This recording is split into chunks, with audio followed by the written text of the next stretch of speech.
You're lying in the dark, the only light in the room coming from the phone resting on your chest. You're scrolling, your eyelids are getting heavy, and you finally decide, yes, I am tired enough to go to sleep. But feeling tired does not equate to being biologically ready for rest. Recent clinical studies reveal a strange biological blind spot. Our self-reported feelings of sleepiness remain identical whether we've been reading a paper book or staring directly into a blue light emitting screen. Because we don't physically feel more alert after scrolling, we assume our internal clock is ticking along just fine, perfectly primed for sleep. The reality is quite different. To understand what's really happening in the dark, we have to look at how screens silently intercept sleep hormones, why your exact age dictates how fast you recover, and the specific 60-minute protocol required to protect your deepest phase of rest. You simply cannot trust your own heavy eyelids to tell you if your brain's chemical environment is actually prepared for healthy sleep. Researchers recently put this to the test by tracking 68 adolescent and young adult males. Each participant spent 90 minutes reading before bed under 3 different conditions: a printed book, a smartphone with a blue light filter, and a smartphone with no filter at all. This graph tracks their melatonin levels over that 90-minute evening period. You can see a sharp drop for both the adolescent and young adult groups during the unfiltered screen exposure. But here is the unexpected twist. Watch the adolescent line during the 50 minutes immediately after they put the phone down. Their biological clocks rapidly rebound, pushing melatonin right back up to the pre-exposure baseline. Now look at the young adults. Their slightly older physiology struggles to bounce back.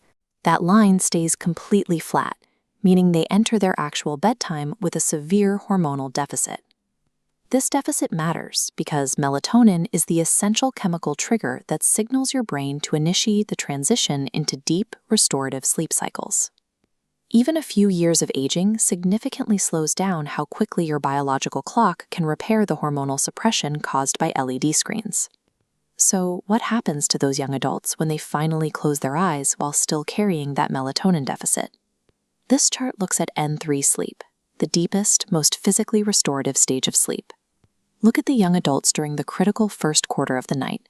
After using the unfiltered phone, their deep sleep drops drastically compared to when they read a normal book. But the adolescents? Their bars remain perfectly level across both categories. Because their melatonin recovered so quickly, they experienced absolutely zero impairment to their early deep sleep. The data draws a straight line between these two facts. A fast, robust pre-sleep melatonin recovery directly dictates whether you preserve your early night deep sleep. Blue light concentrates its damage on the first wave of restorative deep sleep, even when the total number of hours in bed remains identical. Yet, the data also dismantles some of the worst doom and gloom theories about screen time.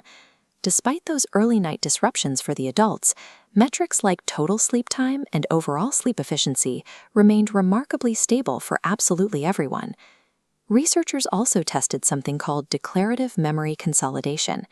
This is the overnight process where the brain organizes and locks in the factual information and new experiences you learned during the day.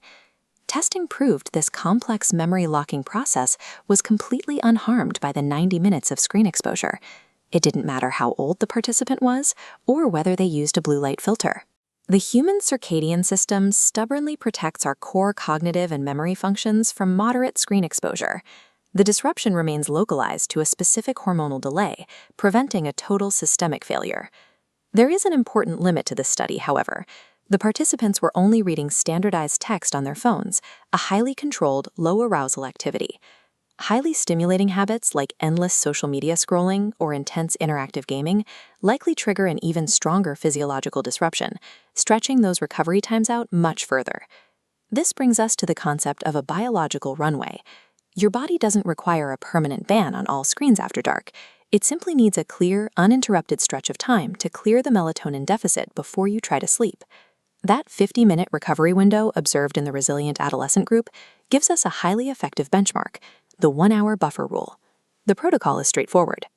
You must consciously cease all LED screen exposure exactly 60 minutes before your intended moment of sleep. This single habit triggers a positive biological cascade. It gives melatonin the time it needs to naturally rebound. secures that vital first quarter of N3 deep sleep, and maintains your body's natural memory consolidation.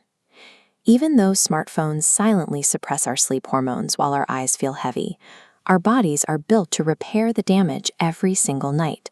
We just have to grant them a 1-hour digital blackout to run the reboot.